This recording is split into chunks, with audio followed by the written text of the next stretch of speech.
Good evening from Central Indiana.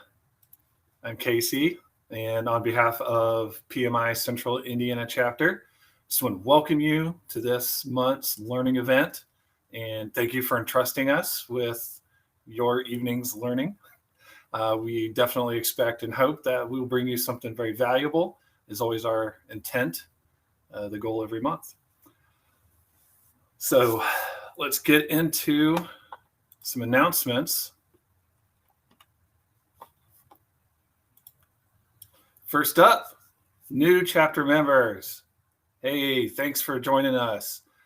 Again, we really hope that you find good value in what we have to offer, and we're always looking for new value. So engage with us. Let us know how things are going for you, if there's anything else that we could be doing. And hey, join us too, as a volunteer even. Next, we have some new certified members. Clap, clap, clap.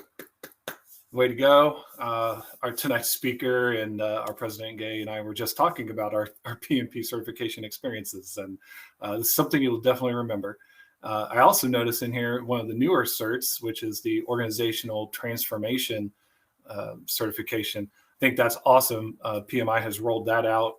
I definitely see project professionals spending a lot more time supporting those efforts. So, hey, Kimberly Smith, great job on her for going and getting that. And what do we have here? 5+ year members, celebrations. Nice. I looked at this list and I see our recent executive vice president, Erica Perley, celebrating 10 years. That's cool. And I'm on here. Okay. Has it been 5 years already? Apparently it has.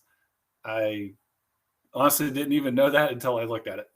I hadn't even thought about it. Man, what a 5 years it's been. That is quite a journey and a story for another time. All right, now these announcements. So we have sponsor packages on our website. If you know somebody who might make a good sponsor, help defray some of these costs of putting these events on, bring them to us. Let's see what we can work out. Employers and hiring managers submit free job listings. Also on the website, you will find those. Just another way we want to try to serve our community, try to get people who need people with people who need jobs and make that connection. This month's meetup in person is at the Test Kitchen in Fishers. So Northsiders, unite. You don't have to go all the way downtown. You can stay up in your burb and have some nice casual conversation with some people. The board of directors meeting cadence. So every first Wednesday at 6:30, you can find information on that on our event calendar, also on our website. Are we getting a theme here? Go to our website, get information. Don't lose your chapter benefits. So when you go in there to your PMI profile, make sure you're signed up for auto renewal. That way, when you renew your PMI membership, you also renew your chapter membership, and it keeps you connected with us in that way. And tonight, as always, there's a survey after the event. You will see it pop up as a button. It'll come in after the event closes. Lots of different ways you'll get that link. Please take a minute, go in there, let us know how this evening went for you. We review that feedback to plan future sessions and just to make ourselves better at what we do here. And then again, like I said, you can become a volunteer by also going to our website and looking at getting involved. And we're also always looking for speaker suggestions. If you come across somebody you love, you think, wow, that was awesome. I think the rest of the PM community here would really benefit from hearing that person, then, encourage them to fill out our form and we'll take a look at them. All right, next, word from the board. Tonight, that will be coming from new president, Galen Hill. Thank you very much, Casey. I appreciate that warm introduction. And as always, thank you, Casey, for all the hard work that you do in helping us pull together these programs. If you could advance to the next slide for me, that would be awesome. Thank you. In honor of celebrating Black History Month, I wanted to bring some information on a figurehead in leadership development. It kind of goes hand in hand with our program tonight as we are having our speaker speak on leadership. So I would like to introduce Muriel Wilkins, and she is the host of the Harvard Business Review podcast, Coaching Real Leaders. Muriel is a C-suite advisor with executive coach who specializes in helping leaders take their persuasiveness to the next level. Muriel is recognized by the Washington Business Journal as one of Metro DC area's top minority business leaders. She wrote the bestseller Own the Room, Discover Your Signature Voice to Master Your Leadership Presence, along with Amy Jensu. So if you are interested in Muriel, I do encourage you to go out to her website and take a look and maybe join some of those podcasts that she does. In other news tonight, again, I really want to take a moment and opportunity to thank all of our volunteers without whom we could not bring you programs like this, or what I'm going to be talking about shortly, which is some new things that we have done as a chapter for our members. We had our very first in-person new membership orientation in January. We repeated in February with really great success. We had our first volunteer orientation in February, again with really great success. We're really excited this year. We hope that we can really bring you increased value as members. Just so that you know, like Casey said before, on our website, we do have all of these meetings listed. So the cadence for the volunteer orientation is the first Saturday of every month. And the orientation for new members is the second Saturday of every month.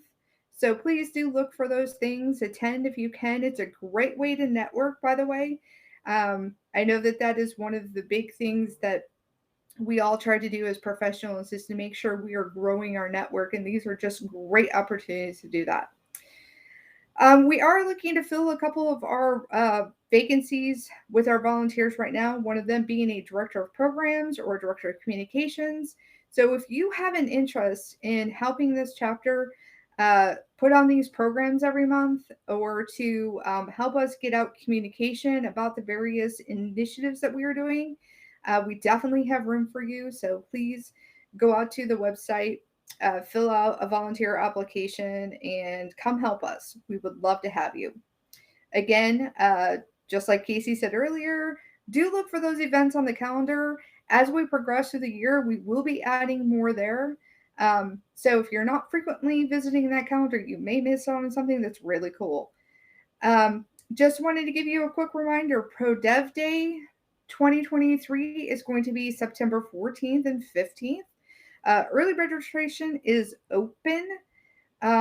So if you are planning to attend, this is a great way to save some money on that. Because we are doing our Pro Dev Day virtual, we do record most of our sessions, which means for one ticket price, you can actually earn up to 20 PDUs. That's pretty cool for a conference. But we are also planning on having a watch party here in Central Indiana to give you like that one more opportunity to network with other people and discuss some of the sessions that you're seeing. So do look forward to that information, again, coming to our website.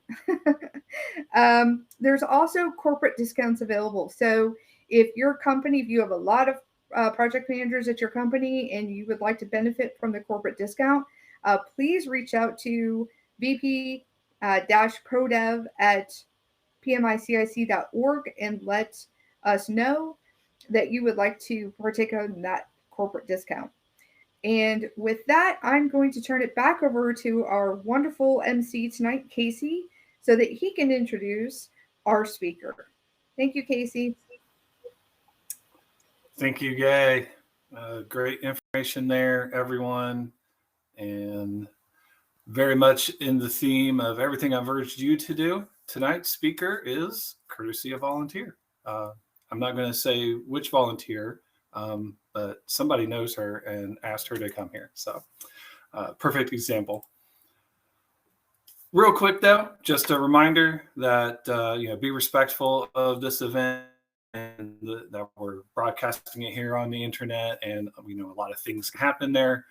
Just understand that be careful with what you take away from this media. Use your ethics. All right, tonight's presenter, Jennifer Fields, is the Chief Delivery Officer at Ackland Avenue.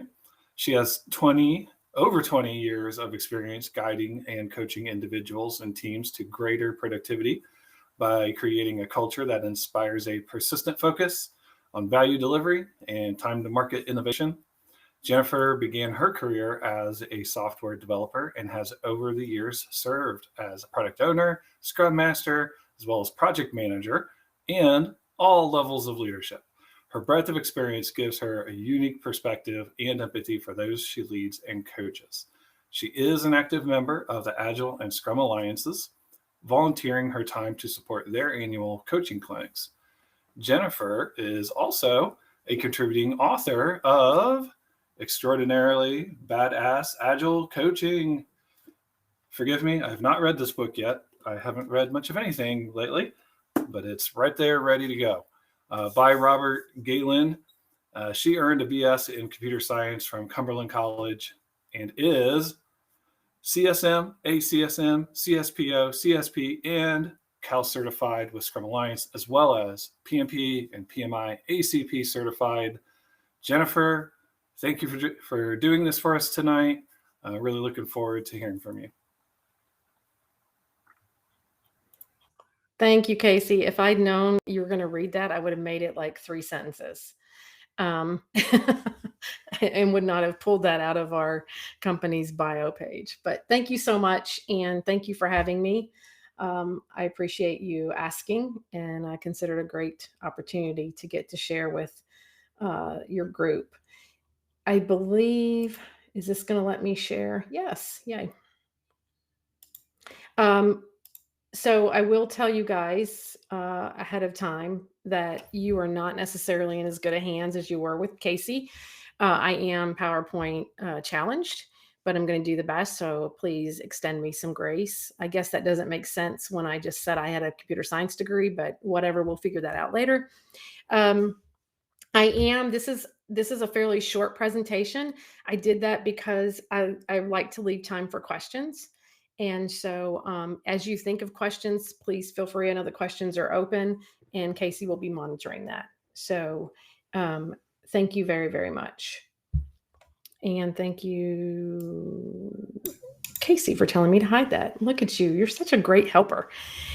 So to boldly go, coaching boldly down, up, and sideways. This is a very near and dear to my heart because I know this is so challenging to do all the time. Being bold is not always the easiest thing.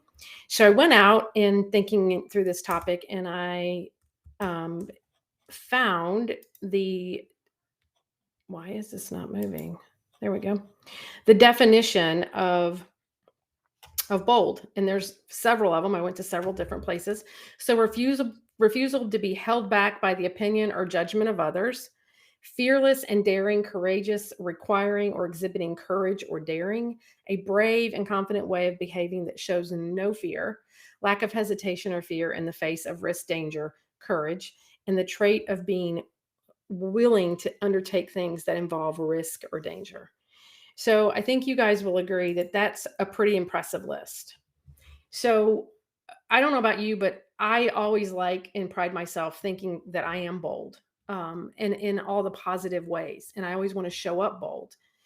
But I have found over the years that that's not always the way I show up. And so I started thinking through what holds me back, what prevents me from showing up in the way that I know is the best to serve my teams, my organization, everyone that I have influence in my life. And so I want you guys to use chat and type in what, in 1 to 2 words or a sentence, if you feel so inclined, what things have held you back from being and showing up in a bold way. So go ahead and start hitting up chat, and let's see what we have. Oh, yeah, that's a good one.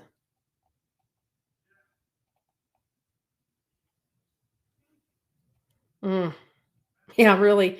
I love the exhaustion. I can remember not having the energy to be bold.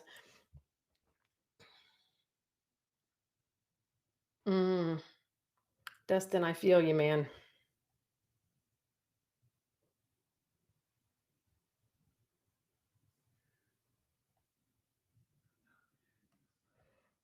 All right. So when we look at this, and thank you guys for sharing. Absolutely. What I have found when it comes to being held back from being bold, it all comes from some place of fear, and it manifests itself in different ways. And so I tried to come and hone in on some of the common things. And then when we get to the question, we can dive into some of these others. But for me, what I've seen with the folks that I coach and the folks that I lead, and even myself, is there's a common theme. And one of them is loss of employment or revenue, right? Fear of retribution and it impacting your career growth. Confrontation, like we fear confrontation, or we just avoid it. We don't have the energy for it, or we don't want to be perceived as being rude or mean, right? That is a common one that we will fall to. And then, you have the being found out. So imposter syndrome, right? You think something, you have some input, but you start second guessing yourself and say, am I really qualified? Like, do I really need to wade into this? That's a common one. So when you look at loss of revenue or employment, it can be very difficult to feel and feel completely safe and to be honest and transparent if you feel like your feedback is tied to your income. And so I always tell and coach folks, don't ever put yourself in jeopardy. Like you've got, what your situation is. But there's always, I see that there's always a way out of it, right? There's a way to be able to be bold in a way that doesn't necessarily jeopardize. And I have also found, you guys, that sometimes, and this is my firsthand experience, unfortunately, resisting it can often cost you your job anyway, right? So I like to think of things that we can do in this, when we're in this situation, that will allow us to continue to lead and enter with boldness while not impacting, right? So the first thing that I've learned that's worked for me, and I learned this as a, believe it or not, as a software developer, and then I honed this skill when I was a project manager, is building relationships. When I go in, and especially when I'm coming from a point of leadership, I build relationships with folks, my stakeholders, my teams, anyone that I have a responsibility to deliver to, or that I need to give value to. I build relationships and I let them know up front. When I coach people, I do this. One of the first sessions I have with folks when they ask me to coach them is I have to tell them there is going to be a time when I have to give you bad news, when I have to say things that may be incredibly hard to hear, that may feel like too much reality. And I need you to know that when those times come and that information is shared, it is from a place of pure service to the best of my ability to meet your goals, your expectations, and to help you be successful. I try to reiterate that throughout the relationship so that when those times do come, I've built up some rapport and gained some trust and kind of made some investment in a way that when you have to share those things and it is bad, that they receive that in a much better way, in a way that is not going to lead or make it so fearful for you.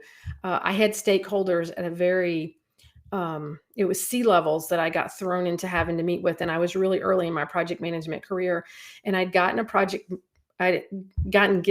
management, and in a project plan that another project manager had fled the building. Seriously, they had just quit and left. And so they dumped it on me because I was the low man on the totem pole. And when I started like syncing things up and looking at it, it was like 6 months. Like he had not linked his project plan at all, his project schedule at all. And so it was 6 months later than what they had been communicating to the stakeholders and the board. So my first meeting with these people was having to deliver this information. So I had no ability to build relationship, and I got to go in and give them like horrific information. And you can imagine how that went and how I felt. But I quickly started really spending as much time as I could with them because I knew there was going to be more bad news. It's like every day I uncovered something. That was a really good in the trenches lesson for me. And I actually, one of my team members told me, just lie. And then when you figure it out, like see if you can save some of the time. And I was like, I'm not going to lie, right? I'm not going to lie. But I remember walking in there and I was like sweating. I was so nervous. And so it's those things that I remember and I keep in my mind to help me push forward. But building the relationship is pivotal. The other thing that I had to learn is it's a marathon, not a sprint. If you're one of those people that is a solver of problems, oftentimes you are impatient and you want to solve it right now. And when you're having conversations with people and you're really trying to, especially when you're working with people around change and, trying to get them to move in a different direction, or when you're trying to use influence when you don't have authority, you have to, I've learned there's so much value in walking away, taking a minute and coming back and hitting it another day. If you go in and you feel like you've got to get it all, and it's like I used to attack things as if this is the last meeting I'm ever going to have with this person. So I've really got to, and that never ended well. So take your time and build a strategy around how you're going to communicate and relay things that maybe not popular, and do it in chunks to give them time to kind of absorb it. That's what I did the first thing. So I could have given them, like I gave them the high level bad news. And then I said, all right, I need a week to really dive into this. I've had this project plan for like a day, and then I'm going to come back. So I kind of waded into it and gave them time to, absorb that this is 6 months behind and it may be worse. And then I went back with the next round. And I didn't do that with any intention. it was desperation, but it worked. And so I use that now.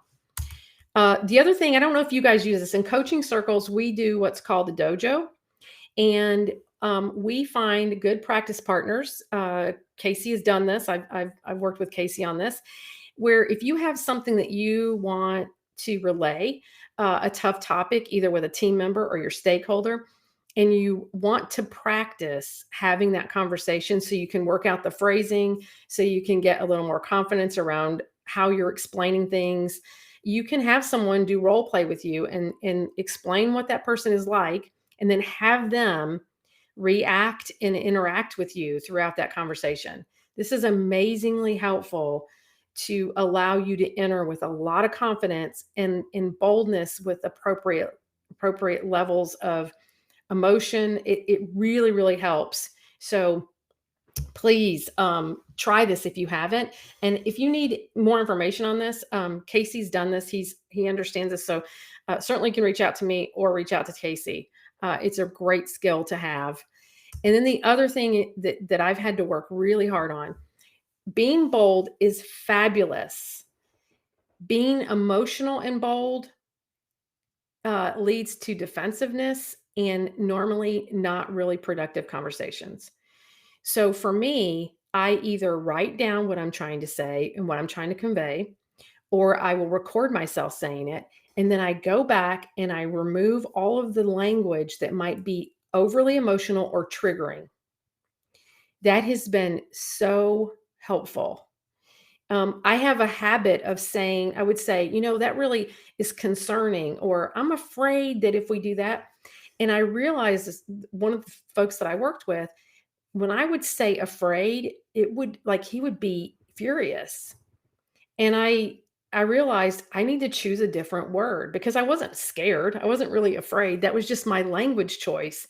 And for him, it was triggering. And so I had to change my language in order to be able to communicate effectively with him and be productive about it. And so doing that and thinking about what you're saying and how you're saying it, even when you're talking to your teams, thinking about what language may shut them down or bring up defensiveness. I had a project manager when I was a developer who would come around and say, I need to know how long it needs to be exact and I need it now. I can tell you as a developer, that was not a very popular project manager. All of those words were so command and control and triggering for a developer. They just did not know how to successfully navigate. And then we had another project manager who would come around and they would tell us what they were trying to do and say, hey, can you help me? I'm trying to get some more clarity around this. Can you provide more clarity around this? They both got the same, like they were asking for the same information, but they were using language in such a different way that the outcomes were vastly different for them. So I encourage you to try that. This is another big one, and I have suffered from this as well. So imposter syndrome, for those if you don't know this, you probably have felt it, even if you don't understand what it is or know the definition.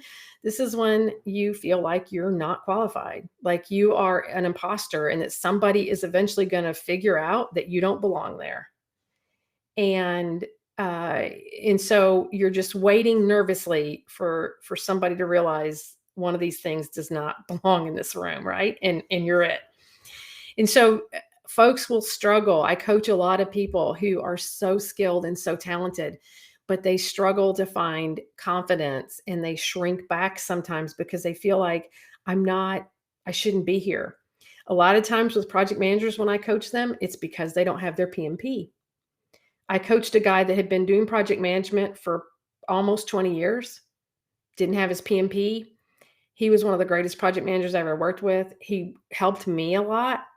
But he would always feel like he was not as valuable or didn't have as valuable input. And so I helped him actually get past being afraid of the PMP. But I told him, it's just a piece of paper, right? Your experience is so valuable. And so what I tell folks, and he's like, I'm not qualified to teach, right? I have a friend who's a great agilist, but she's never been in leadership. And so she feels completely unqualified to coach or be able to have any valuable input to the leadership in her company. And so the trick to getting past this is to figure out what exactly is making you feel that way and then work to get around it. So for instance, if you're not certified, I got that guy on a path. I mean, I worked with him and I think I felt more anxiety when he was taking the test than he did because he needed that to feel qualified. So if you need something like that, go and get training, educate yourself and build that confidence. The other thing you can do is borrow courage. This is one I use all the time. So Bob, the book that I contributed a couple chapters to, Bob Galen is amazing. It's amazing. And he asked me to contribute a couple chapters to his book. And I quickly said, absolutely. And then like 2 weeks later, I woke up and I thought, what in the heck have I done? Like, I've never written anything. I've never written a book. And imposter syndrome. I'm like, why would anybody want to hear anything from me? Why do they care what I think? Why do they care what I write? And so I called Bob and I was like, you know what? I think I'm just a little too busy. And he's like, you're not getting out of this. You're doing it. And so I was like, okay. And so then 2 months later, I have written nothing except the chapter titles. And I call him again and I'm just almost in tears. I'm so anxious. And he said, do you trust me? And I said, absolutely. And he said, do you think I'm smart? I'm like, absolutely. He's like, okay, I'm choosing you. would I choose somebody who's not capable of doing this? And so I borrowed his courage and I wrote the chapters. And I'm so thankful that I pushed through that. And it was the hardest thing I think I've done. It was awful. It was brutal. I felt so unqualified. And I refused to go see the reviews. And I didn't want anybody to ask me for signed copies because I was so mortified. Made me feel so uncomfortable. But gosh, what a great experience for me to push through and to do that. And so find your champions who think you are amazing and borrow courage from them. They're out there, I promise. And then my favorite thing is if you feel like you're not qualified in something, teach it. If you teach it, you got it. All right. So now I'm going to play a video to talk through the third one. And hopefully you guys like this. It's dating me, is certainly aging me, but let me know if you can't hear it.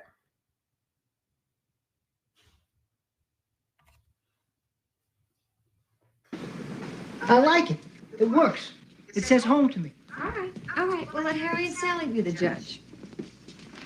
What do you think? It's nice. Case closed. Of course he likes it. He's a guy. Sally, What's so awful about it? it's so awful. There's no way to even begin to explain what's so awful about it. Honey, I don't object to any of your things. If you had an extra room, you could put all your things in, including your bar stools. Wait. You don't like my bar stool? Harry, come on. Someone has to be on my side. I'm on your side. I'm just trying to help you have good taste. I have good taste. Everybody thinks they have good taste and a sense of humor, but they couldn't possibly all have good taste. It's funny. We started out like this. Alan and I. We had blank walls, we hung things, we picked out tiles together. Then you know what happens? 6 years later, you find yourself singing Surrey with a fringe on top in front of an library.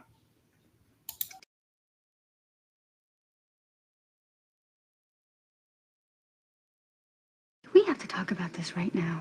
Yes, I think that right now actually is the perfect time to talk about this because I want our friends to benefit from the wisdom of my experience. Right now, everything is great.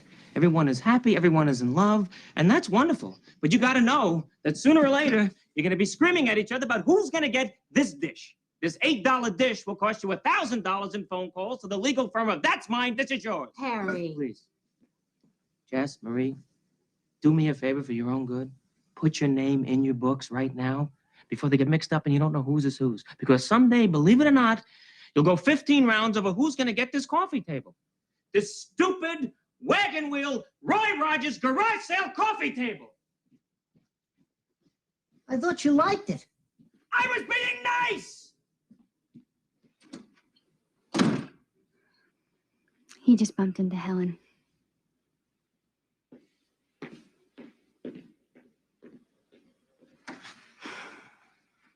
I want you to know that I will never want that wagon wheel coffee table.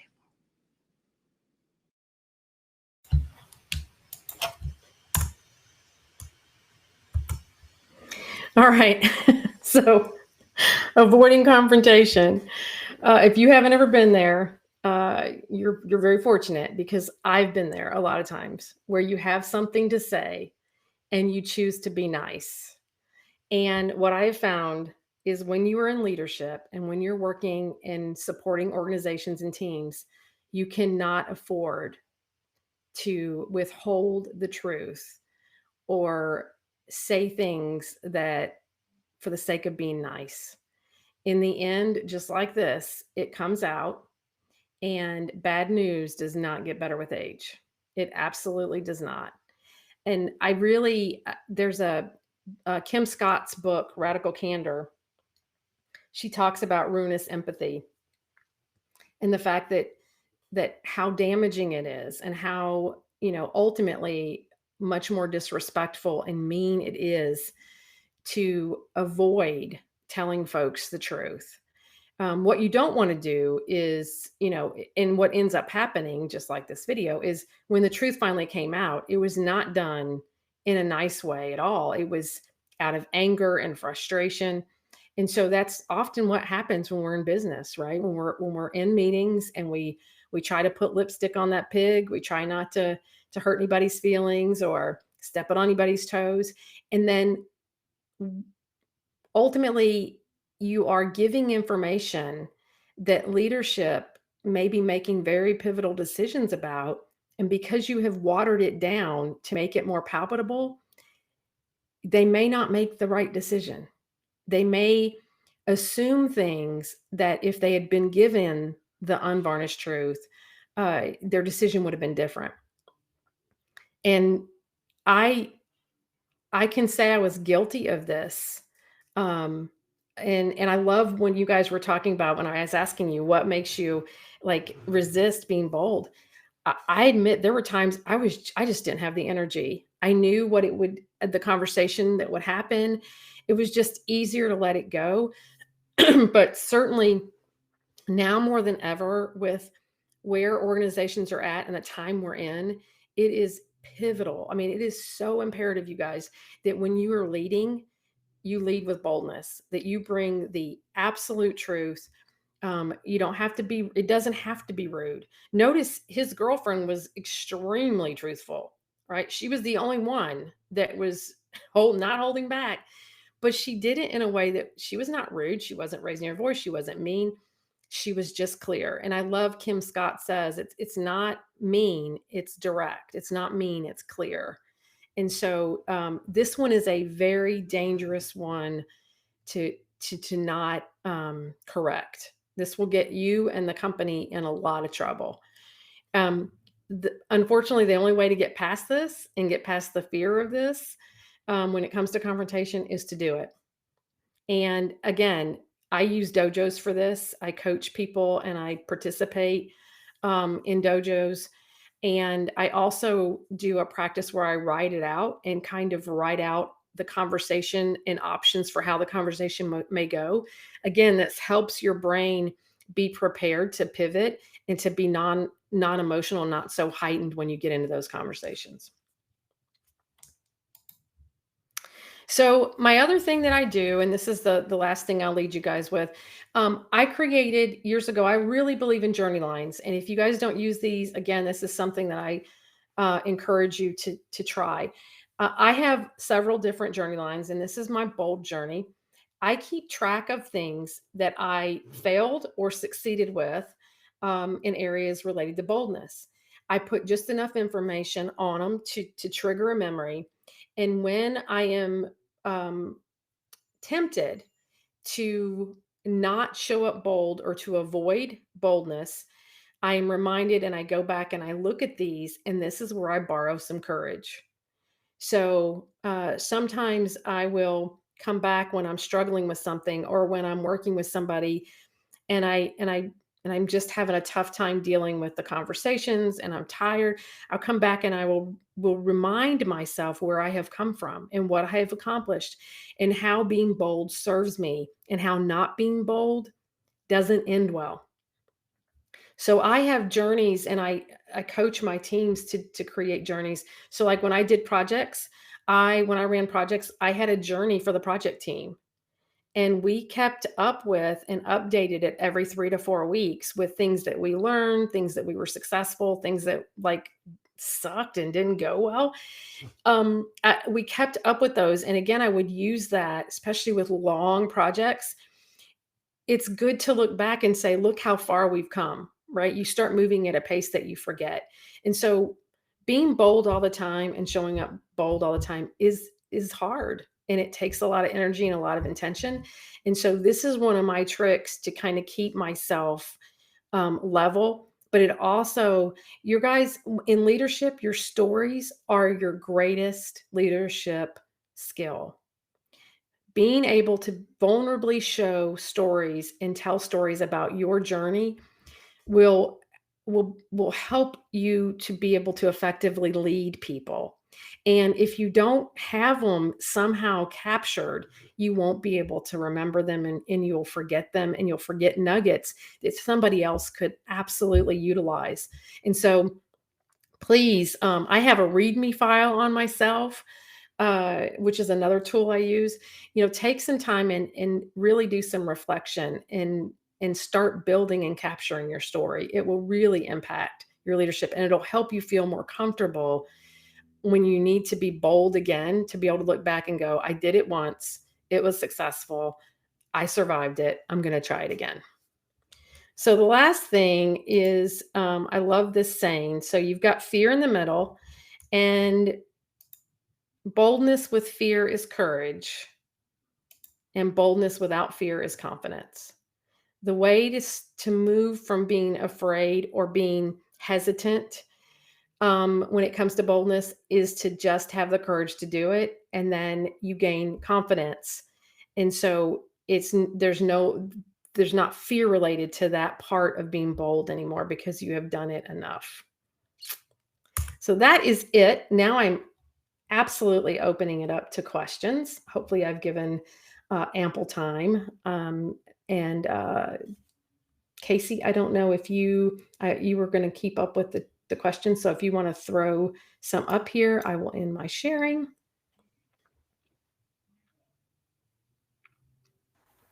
Yeah, let's see what we got here. I just put the call out for people to get their questions in. And it does look like we have one. I'm going to see if I can mark that as a question real quick. And there it is.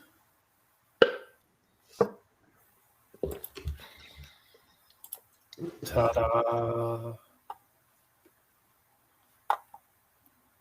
There you go. So I would say, as a rule, I do not avoid confrontation.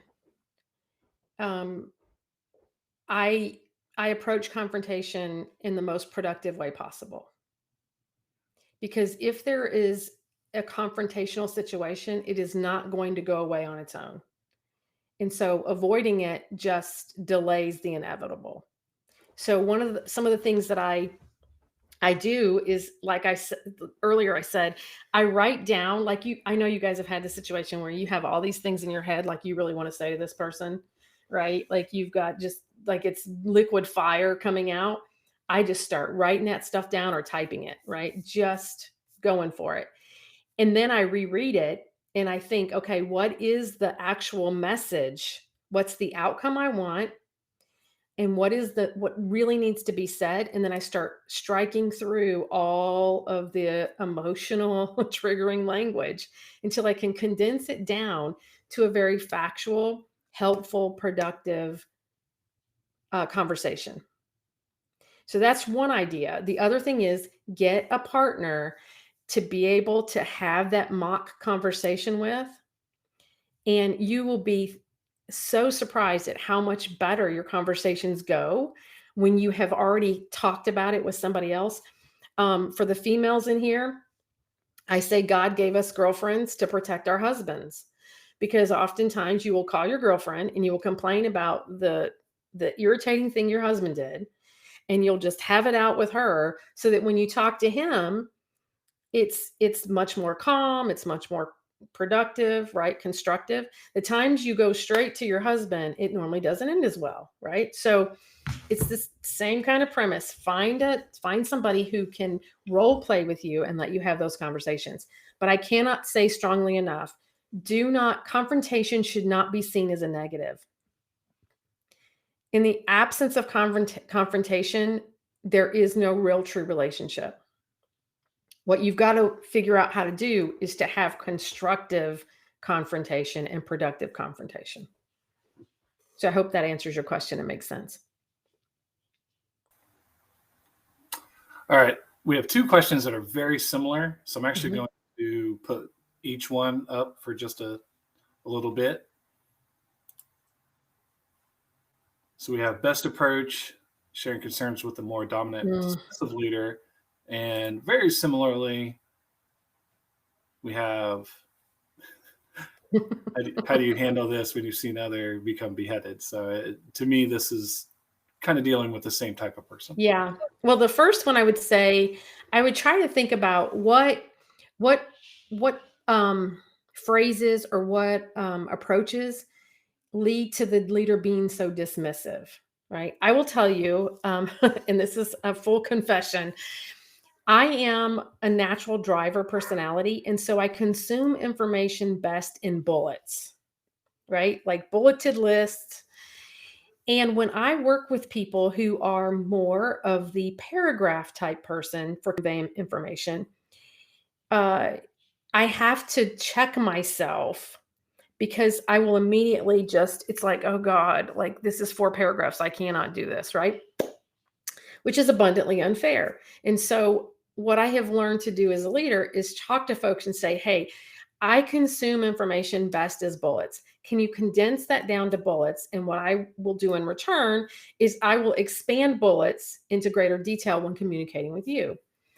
I'm pretty self-aware, right? I've done that homework. Leaders who are not that self-aware or not willing to even begin to be self-aware, there are tendencies where they are being dismissive because the way that you are communicating with them is not their style. And so it just is annoying. And so looking at and trying to figure out, okay, what behavior is leading them to be so dismissive? What language? You can tell. So for instance, if they are somebody who is very self-absorbed and, you go in their meeting and they're like looking at their phone, then you need to be quick and to the point, right? And so you have to adjust your communication style and to what the way they consume information. So it's really about being observant. But I have also said to folks, I had a manager. He was a director, and I would go in for a one-on-one, and he would be like on his phone or on his laptop. And I said, I'm sorry, do I need to come back when you're not busy for this meeting? Right? There's nothing. There are people that would see that as completely confrontational. It was absolutely confrontational, but it was appropriate. It was non-emotional. It gave him the opportunity to adjust his behavior or say, yes, please come back another time. I'm busy. And so they're dismissive, trying to figure out what about the message and how it's being delivered is leading them to be dismissive. And then if it just ends up being that they are that type of rude personality, bring it to their attention in a non-emotional way. I had another lady who, I don't even know how to even put this. They're being just completely inappropriate and rude. And I said, the way you're behaving right now is giving me the message that you would rather not have this conversation. And I don't want to waste my time or your time. And they were stunned. They were absolutely stunned. And, but in the absence of that, the only thing you have to do is to keep putting up with it. And so eventually what that's going to do is you are going to be completely demotivated and leave anyway. So experiment with trying some phrases and just see how it works. That's what I do. It's like, okay, well, that worked well or that didn't. But that's my best advice for the dismissive boss, trying to figure out what about it. Is there a way I can just change my communication style or phrasing to get them to be more engaged and not so dismissive? And sometimes the answer is no. There are just people out there who should not be in leadership, but unfortunately are. I love the Plato quote. How should one move forward after seeing the bold moves of others become beheaded? Again, I'm the baby of my family. I followed in the wake of my big sister, and I made mental notes of big missteps she made, and then I adjusted. And that's the same thing you have to do. I have watched people go in and do things, and I'm like, well, that didn't work out. I'm going to try something else.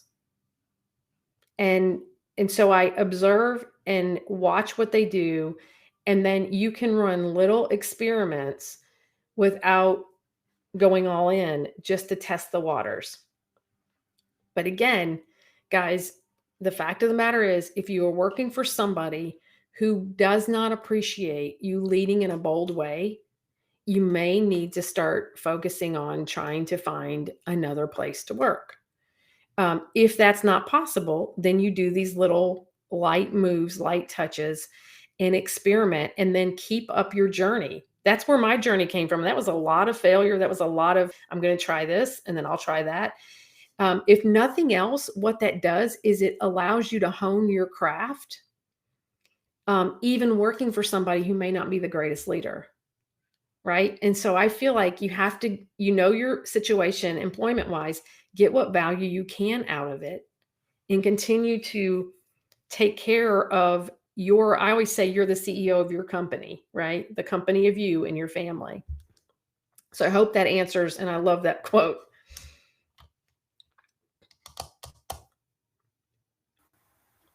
All right, I have a follow-up on here. On that note, giving bad news as an external to the organization.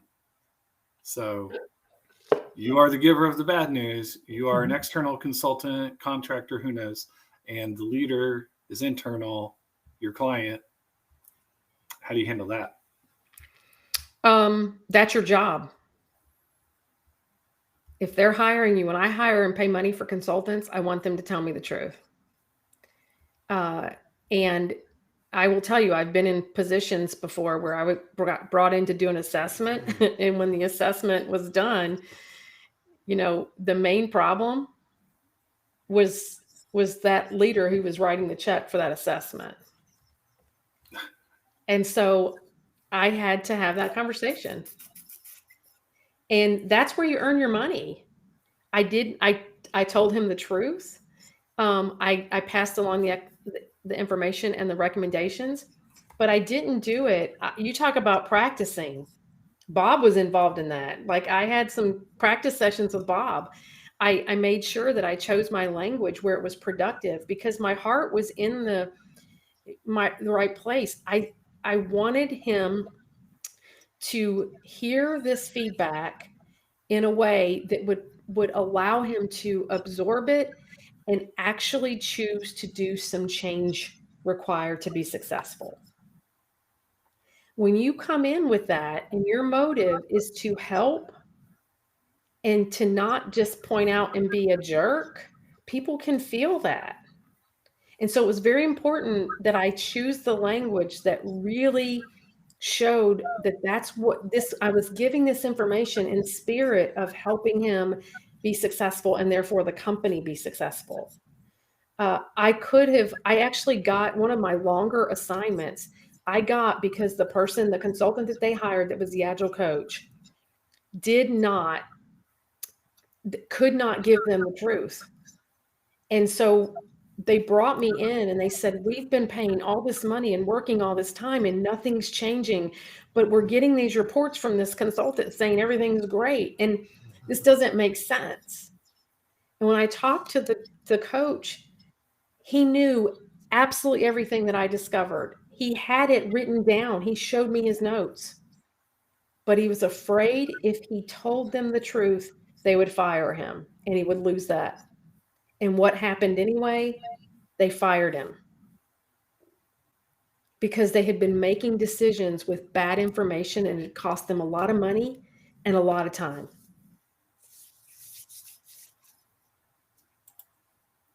All right, next up, nice little coaching mentoring question for you. For someone who may finally had enough experience to mentor a coach, could you offer advice on starting that journey? Let me make sure I understand the question. Starting the journey of being a mentor or a coach, or starting the journey of getting past imposter syndrome? Because that's an ongoing journey.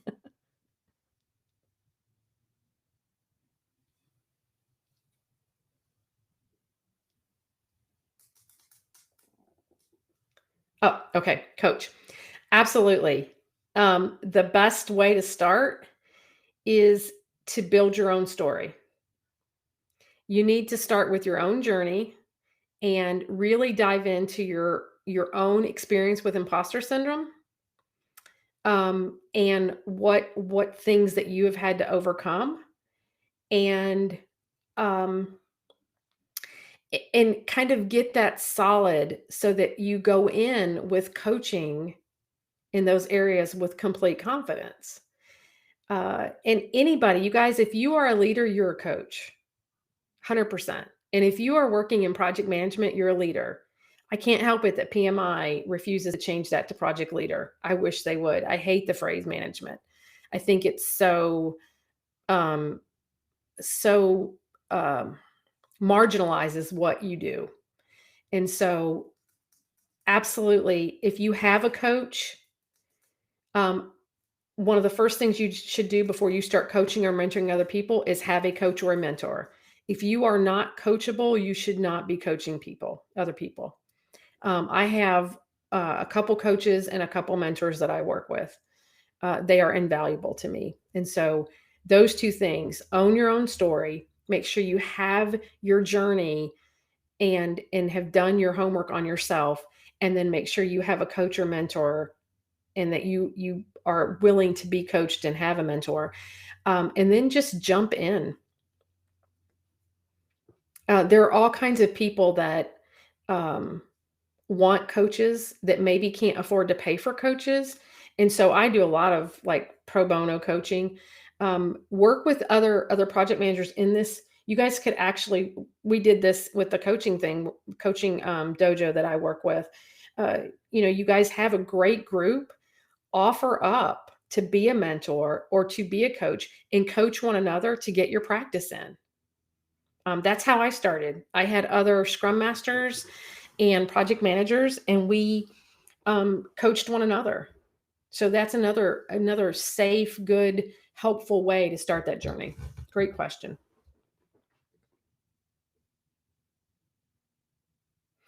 Yes, absolutely. I run, so I have all my team members and leadership team create READMEs.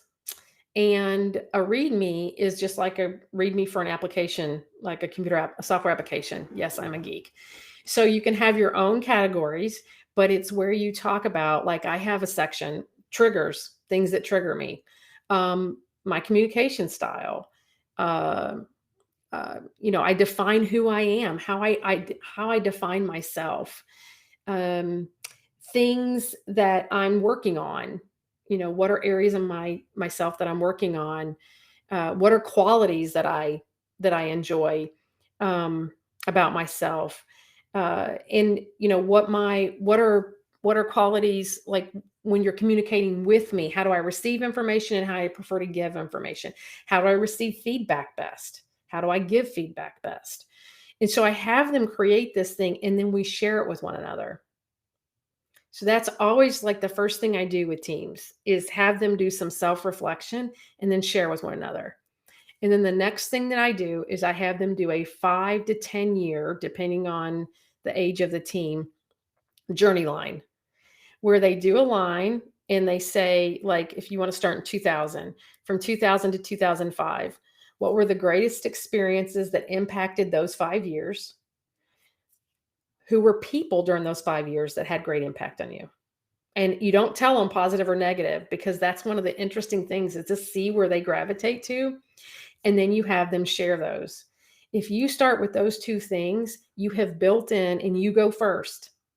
Leaders always go first. You have built in vulnerability. You have built in, people will immediately have empathy for one another. Like you'll see where they'll share things. You don't tell them personal or business. So people will share things like the loss of a parent or the loss of a job or, disappointments. And then they'll celebrate things and they share that with one another. And you quickly build this community where they feel like they're invested in one another's lives. That sets you up for when you have confrontation with those teams, they have a foundation of trust and care that will allow you to lead them productively through confrontation.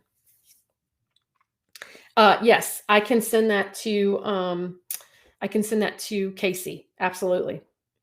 The README sample, I'll send that to Casey. Sure. Do we have time for one more, or are we out of time? I don't have any more in the queue. Okay. We do only have 1 minute left here. Well, that's perfect. We all rock. That was perfect, everybody. In it on that one. And yeah, I'll just launch right in. So we are going to do some fun networking here in a few minutes, and Jen will be sticking around. So if you'd like a little extra time, then let's do that. I did put her LinkedIn profile in the chat, so you can go connect with her as I have. Absolutely. And And please remember the feedback, you guys. I get better and I add to my journey in the greater ways if I get feedback. So please let me know what you thought. You can be as detailed as you feel comfortable being, as bold as you want to be, but I do deeply appreciate it. Great. Uh-oh, we have a PDU code. You know what, Ken? I don't actually know the answer to that. I think it's uppercase. Assume uppercase. I. You'll know if you go put it in and it rejects it and says, I don't know what you're looking for here. I think you'll find that. All right, and then the survey is posted up above if you want to try to grab that. Also, if you have a phone handy and maybe you just want to pull it up on your phone and do it, you can do the survey that way by just clicking on this QR code right here. And before Jen goes too far, I did want to do one more thing. It is her birthday today. Happy birthday. Thank you, Casey. I didn't realize, were you on the herd today? Or did you just remember I that? wasn't, but you had mentioned it when we talked last. Thank you very much. So I remembered and wanted to do that for you. And since you're still on camera here, I also have one more surprise for you. Ta-da! Thank you so much. Thank you so much. Our appreciation. I'll send you the PDF of this. You can Absolutely print it, frame it, hang it. It's going to compete with the Nashville Predators back there. I get that. So that's fine. I appreciate that. I love this know group. Our place there. Thank you guys for inviting me. All right, let's transition now to one of our favorite segments.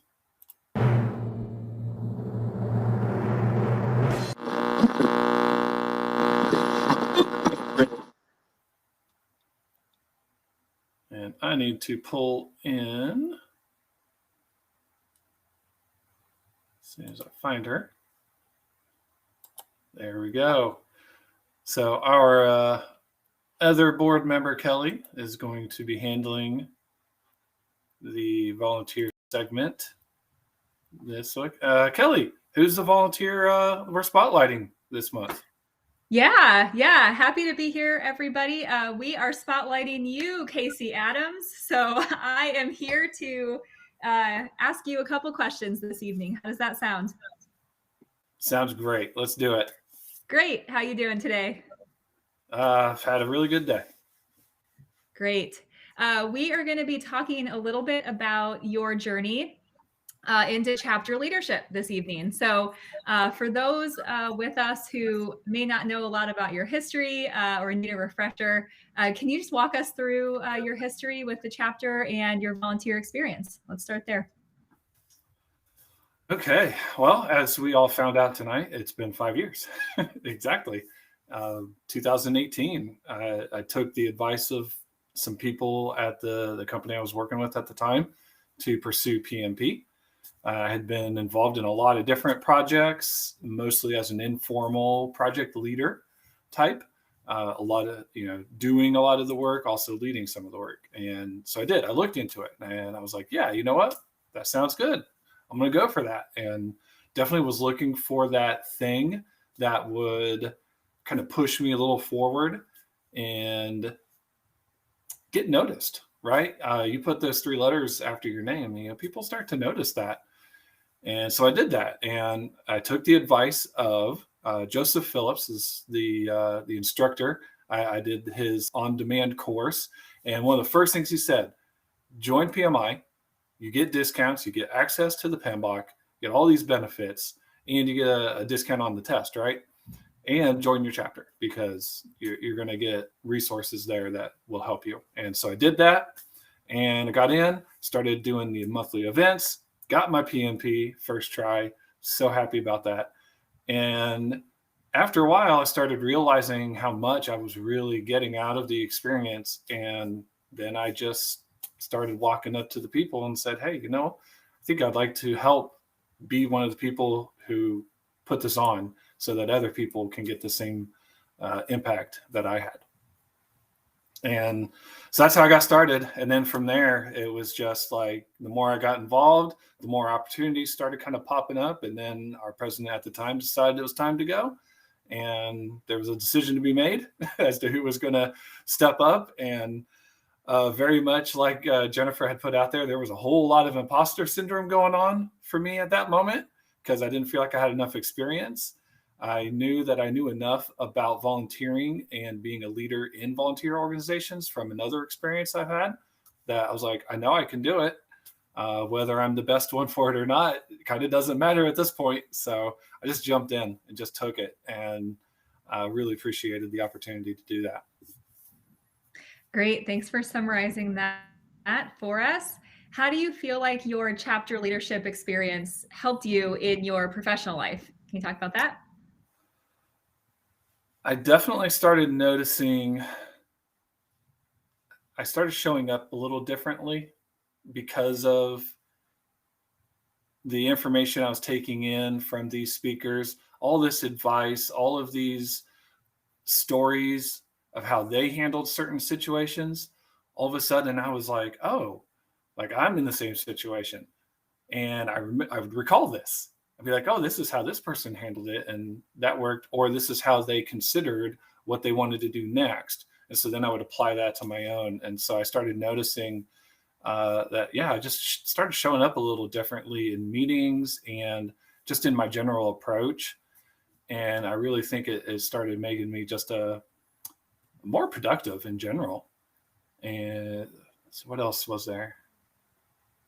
I think that answers that question. I think you've got another one that's very similar. So I'm going to hold off on any more of that answer. Yeah, I'm curious about maybe confidence. It kind of leads into my next question. So what are some of the strengths or skills you've gained by serving in a chapter leader role?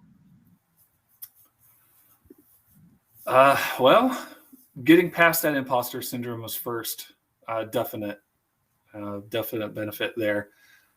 The more I tried out things that I had heard others talk about, and that I was just like, wow, like I wish leaders I had would do that. And if I was in a leadership role, this is what I would do, right? Well, all of a sudden, there I was.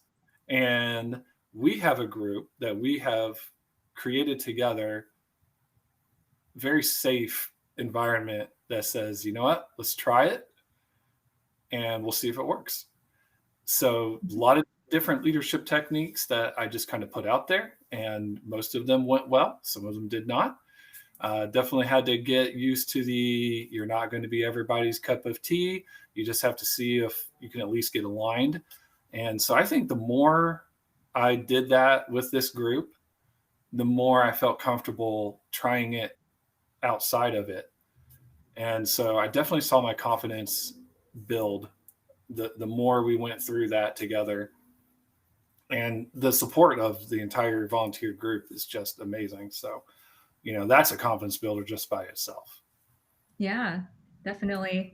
And you had a job change last year. So can you talk maybe about that, and how maybe you used your chapter role to kind of leverage or influence that job change? Yes. So I got introduced to the opportunity through another volunteer leader. It's just one of those where, the time we had worked together, and as much as she had gotten to know me, it was like, wow, this opportunity, it's like they're asking for all the stuff the things you've done. And so even though I wasn't actually looking to move jobs at the time, I was like, well, I'll at least talk to them and we'll see how it goes.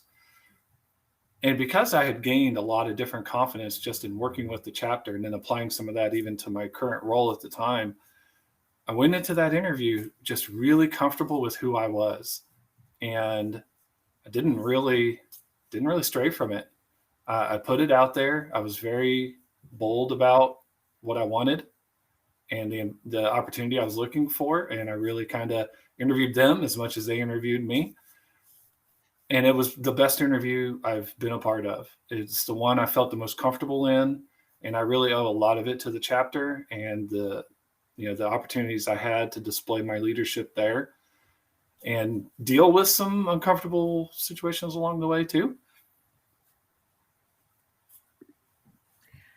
All right.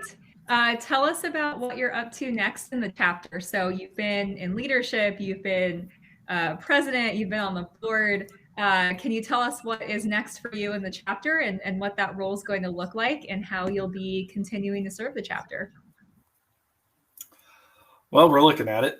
So far, the first 2 events, I've had to step in for our normal MC, who is absolutely wonderful, very tough to fill in for him. He's actually gotten me to up my game just a little bit from when I used to MC things before he came along. So I feel like I'm actually a little better now than I was back then. I hope others are seeing that. So I took what is called a trustee position, which means I don't quite have the same commitments that I did as a board member. I'm still in a position to help wherever needed, get back to some of those things I got into initially before taking over president, and get to kind of be a mentor to some of our new volunteers who are coming in. And there are people who are going to be taking over some of these things I've done for the program, and that's going to be really rewarding to work with them, to get them comfortable and feel like, hey, you can do this too. So get in and let's get you moving. Awesome. Well, we're excited to have you as the trustee, and thank you for all of your past contributions. Before we move on to networking here, what is the best advice you'd have for someone considering stepping into a chapter leader role or even aspiring to serve as a chapter president one day? You'll never truly be ready for it, so don't wait to be ready for it. I wasn't necessarily ready to take over president when I did, and I just did it anyway. And there is a line, and I think it's a Hallmark movie. My wife watches Hallmark movies back to back to back. It's a really great one though, and this one is like, if you're too scared to do something, then you're just going to have to learn how to do it scared. And I was like, that's actually pretty accurate. Sometimes you'll never get over that. You're just going to have to learn how to do it that way. So don't be too afraid of these things. It's a great environment. Just get in there, see what happens. There's always the opportunity to, step away if it turns out that you need to. And life happens. We know. We understand. All right. Thanks so much for your insights tonight, Casey. We are headed to our next segment, so I will turn it back over to you. All right. Thank you, Kelly. Very nice. I don't think she was too hard on me there. All right. So how many people we got left here? 56. Wow. Okay. That is probably the most I think I've seen in a networking situation. All right. So I'm going to set up some breakout rooms real quick. And we're just going to randomly throw people in some rooms. We definitely encourage getting on your camera, unmuting your mic, either or both, if you can do that. Otherwise, utilize the chat box, but take some time to kind of reflect on tonight's meeting. And what are some situations where you've encountered that you could have been bolder? And now after hearing tonight, like, hey, if I encounter that again, this is the approach that I think I'm going to take. Also, you could use the time to maybe throw a scenario out there. Hey, here's something I am dealing with right now, and let me put it out there for you. So let's get into some breakout rooms. Since we have 56 people, I'm going to do 10 rooms. And we are going to have 15 minutes.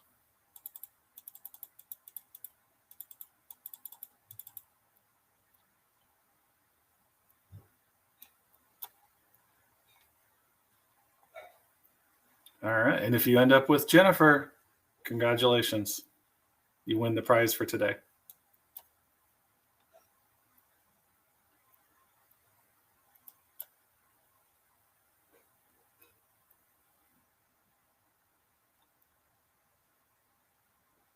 All right. It's thinking.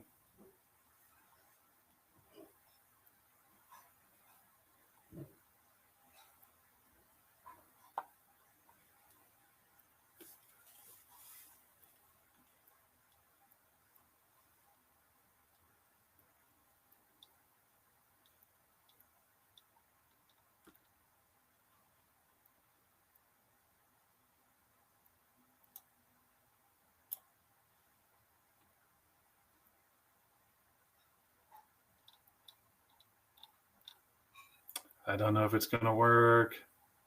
It's thinking about it.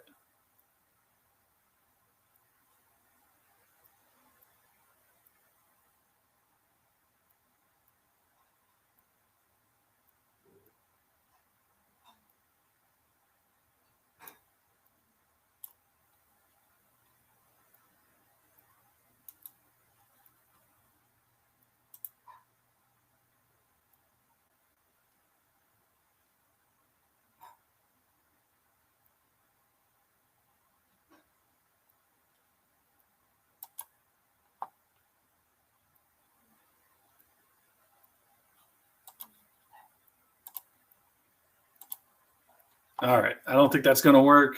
We tried it. This happens sometimes. It's fine. All right. So Jennifer, there you are. Let's All just right. go. So how about It's only we- 56 people. Come on. we change direction a little bit here, which Agile has taught us. We're totally capable of handling this. We're good, strong leaders. We can do this. Absolutely. So if anybody has anything you want to share, I can unmute you. I can give you the opportunity to come on camera. You just have to let me know that you want to do that, and I can grant you that access.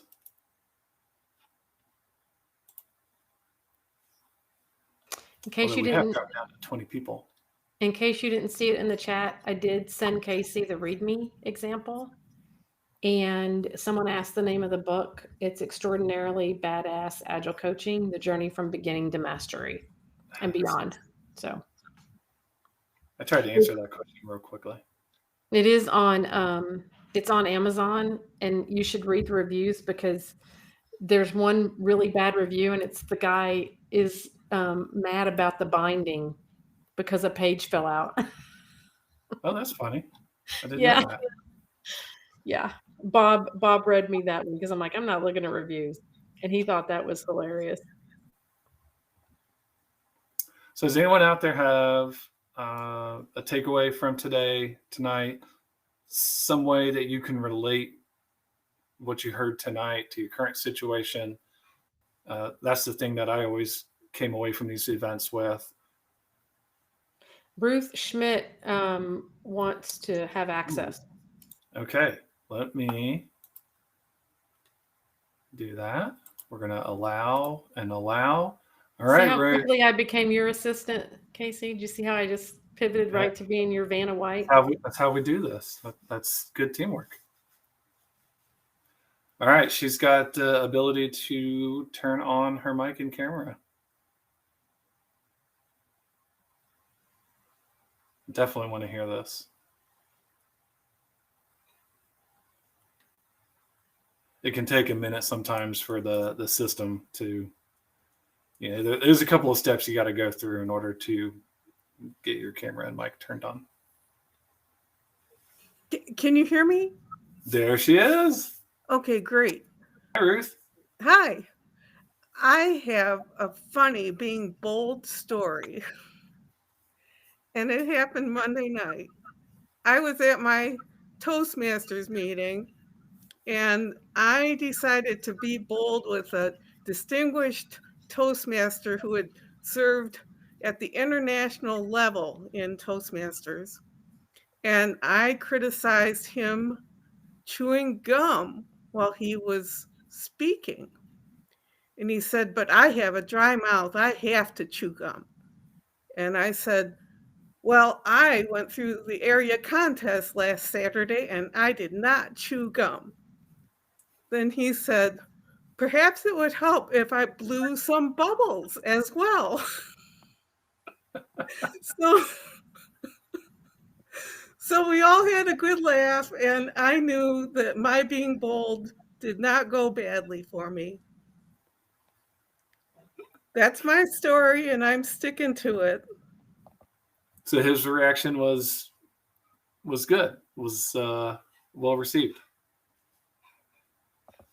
Yeah, I'm saying that humor can help a lot in all these situations. Yes. Amen. I agree. I think the quicker you can get teams to laugh together, it's like a relief of pressure. You know, it's like it lets out the steam and brings some real foundational levity. I saw a question from Robert. Should I begin coaching engagements by expressing my intention to be bold and telling the truth?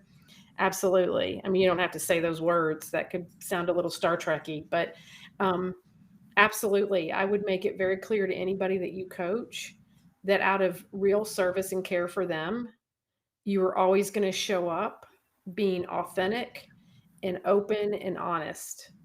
That it is not your job to ensure that their ego is intact or that they're feeling great, right? You're there to help them get better. And so sometimes that's going to mean you may have to say some really tough things, and it may be tough to hear, but it's done with the intention of really helping them grow. I've been known to very early on with people, and then also very frequently tell them, like, here's how I see something, here's my observation, given my limited time with you. If I'm completely wrong and off, please tell me. If I'm full of crap, tell me. Right. I want to hear that. Absolutely. And it is when you're sharing with them your experience or what you are observing, it's yours. Right. And so that is what you feel is authentic and truthful and accurate to the best of your ability. That's what you're telling them you're going to share with them. So when I'm talking, I love that follow-up. It is what you know to be factually accurate based on your observation, your experience. Just like when you're doing project management, when you're looking at those plans, when you're looking at where things are, you know, based on experience, your gut, sometimes just intuition, and some facts, right? You arrive at a truth that you then have to decide, am I going to tell it or am I not? And it's the same thing when you're coaching. You observe something. Now it is up to them how they receive it and if they receive it. I have had a coach. I can be pretty petty. I mean, when you trigger me, I can go childish quick. And one of the folks in the room, we were in a leadership room, and they pushed a button, and I did not handle it well. And one of my peers asked to see me right after, and he said, I just need to tell you, I am so disappointed in your behavior. You just behaved like a child who'd had their candy taken from them. And you're better than that. You are a better leader than that. And I need you to show up in a better way. You guys, I felt like I had been slapped in the face. Like that was a lot of truth. That was a lot of observation, a lot of radical candor at once.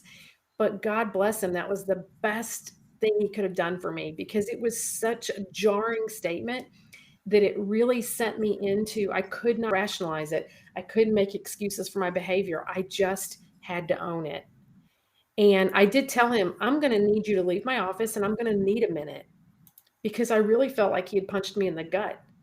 But I am so eternally grateful. And that person is still in my circle. He is one of the people that I go to because I know he has my best interest at heart.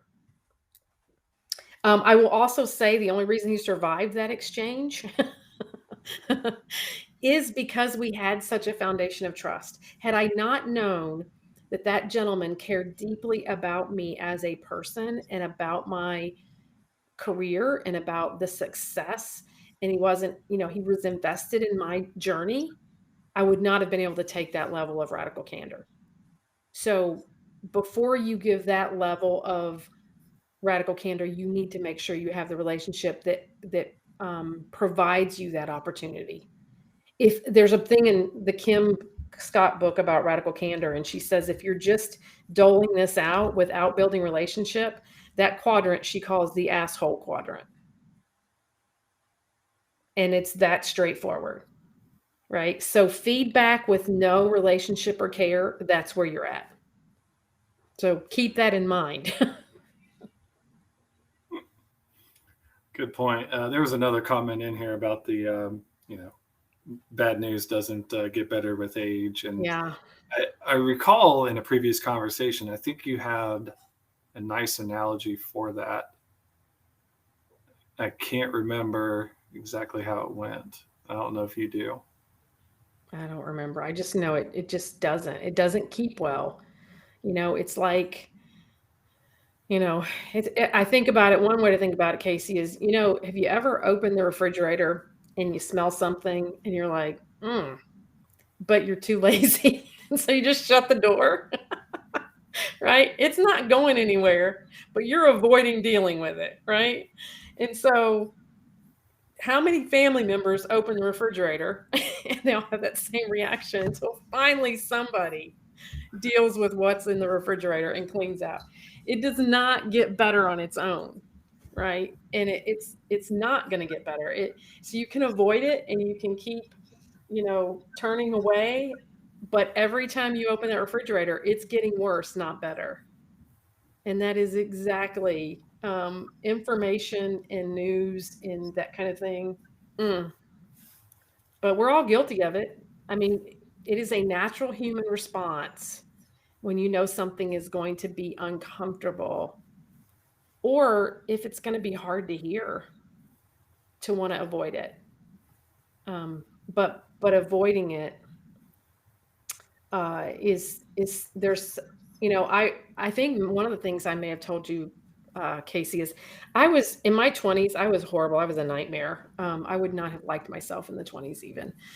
And I had a manager tell me some things, and it was hard to hear. But the hardest part is I had a team of folks who had felt that way for weeks, and no one had said anything to me. And so hearing about how your behavior was impacting other people was bad enough, but facing the humiliation that all these people knew and you were the last one to know. So when we avoid having real honest conversations with people about their behavior,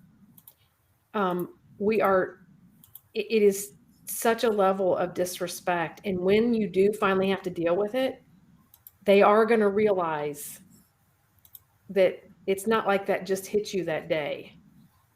And it's going to be compounded, the impact of that and how that makes them feel. When everybody else knows, and then you realize that this is how your behavior's been. So that's another really good, it doesn't get better. Well, does anybody else have something they want to contribute in these last couple of minutes? I do have one. You've called back a memory of a previous program. We had somebody come in and talked a lot about emotional intelligence. And I remember this one quote. She had it on postcards, and I still have that postcard around here somewhere. I just don't remember where I put it. And it says, "Bad news early is good news." Yeah, it's giving somebody a favor and a real level of respect. I can tell you as a leader, there's nothing worse than somebody finally coming and giving you news that now you have no opportunity to change the outcome.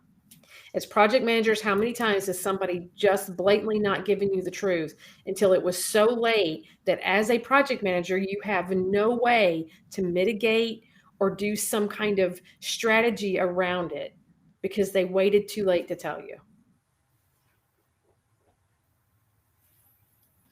All right. Well, and there we are at the top of the hour. Jennifer, thank you. Thank you guys. It's been a pleasure.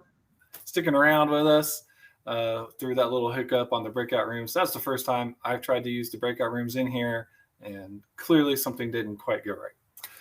That's technology. But thank you all. I'm glad you were here to hear this. And Jennifer, thanks again. And I will see Thanks, you guys. again. Hit me up on LinkedIn, and I appreciate the feedback. And Casey, thanks for inviting me.